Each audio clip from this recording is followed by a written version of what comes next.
حامد میر نے بہت زبردست بات کی ہے، بہت خوبصورت بات۔ قائد-اعظم نے مقدمے کے بغیر گرفتاری کے قانون پر دستخط سے انکار کر دیا تھا۔ اس قانون کو جنرل ایوب خان نے MPO کے نام سے نافذ کیا اور کسی جمہوری حکومت نے اسے ختم نہ کیا۔ آج اس سیاہ قانون کے تحت گرفتاریاں ہو رہی ہیں، سیاسی وفاداریاں تبدیل کرائی جا رہی ہیں۔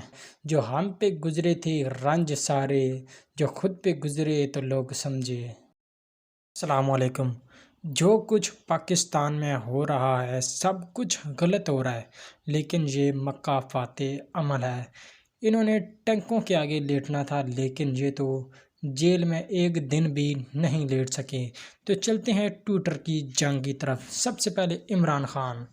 ہم نے پاکستان میں جبری شادیوں کے بارے میں تو سن رکھا تھا، مگر تحریک انصاف کے لیے جبری علیحدگیوں کا ایک نیا عجوبہ متعارف کروایا گیا ہے۔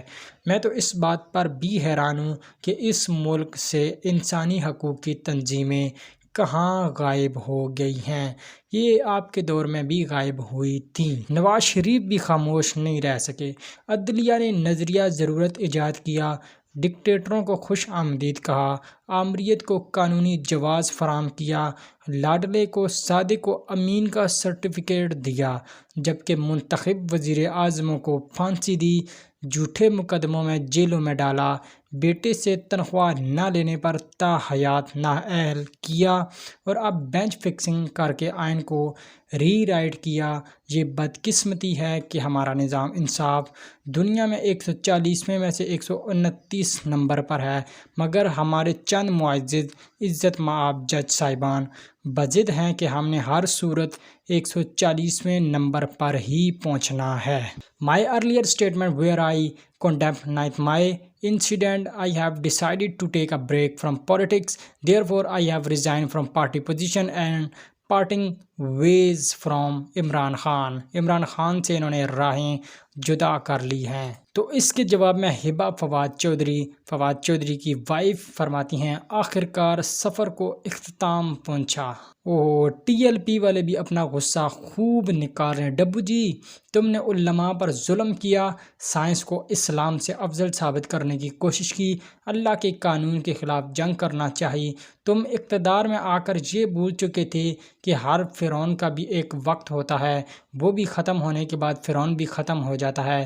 آج مجھے تمہاری حالت دیکھ کر بابا رضوی کے جملے یاد آئے۔ مریم نواز کیسے خاموش رہ سکتی ہیں؟ جو جرم 9 مئی کو عمران خان نے کیا، کوئی بھی یہاں تک کہ اس کی اپنی جماعت بھی اس گھناؤنے جرم اس کا ساتھ دینے کو تیار نہیں۔ پاکستان کے لیے تھوڑا سا بھی درد رکھنے والا سیاست میں تشدد کا حامی نہیں ہو سکتا۔ یہاں پر تو عمران نے ملک ہی جلا ڈالا۔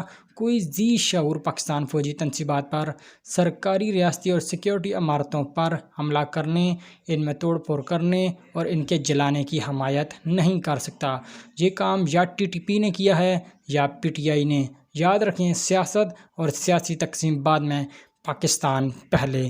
پاکستان کی سیاست میں ایسی پرتشدد سوچ رکھنے والے کسی گروہ کی کوئی جگہ نہیں، اس لیے یہ تخریب کار گروہ اپنے انجام کو پہنچا۔ پاکستان اب سکھ کا سانس لے گا اور آگے بڑھ کر انشاءاللہ۔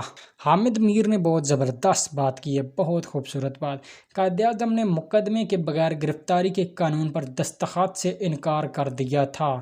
اس قانون کو جنرل ایوب خان نے MPO کے نام سے نافذ کیا اور کسی جمہوری حکومت نے اسے ختم نہ کیا۔ آج اس سیاہ قانون کے تحت گرفتاریاں ہو رہی ہیں، سیاسی وفاداریاں تبدیل کرائی جا رہی ہیں۔ شہباز گل شاعرانہ موڑ اختیار کرتے ہوئے فرماتے ہیں، لگ دی نالوں ٹوٹ دی چنگی، بے قدراں دی یاری، چنگا ہویا لڑ نیڑیوں ٹوٹیا، عمر نہیں گزری ساری۔ واہ، زبردست۔ مریم اورنگزیب نے تصویروں کے ساتھ فرمایا، ناحق سزا پانے والوں اور چوروں میں موازنہ کا آئینہ پیش ہے۔ تم نے ہمارے خلاف ہر جھوٹا مقدمہ بنایا، لیکن قائد نواز شریف سمیت ہم ڈٹ کر کھڑے رہے، سرخرو ہوئے، کیونکہ عوام اور قیادت کو پتہ تھا کہ ایک دھیلے کی کرپشن نہیں کی اور امانت سمجھ کر عوامی خدمت کی، اسی لیے بہادری سے ڈٹ کر کھڑے رہے۔ رانا جی مجھ کو معاف کرنا، کہاں ہے وہ فوٹیج جس کی موجودگی کی قسمیں اٹھائی گئیں؟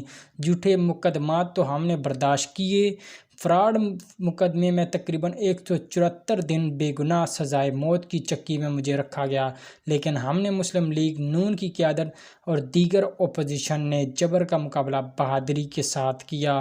یہ مقدمہ بعد میں فواد چودھری نے بھی کہا تھا کہ جھوٹا ہے۔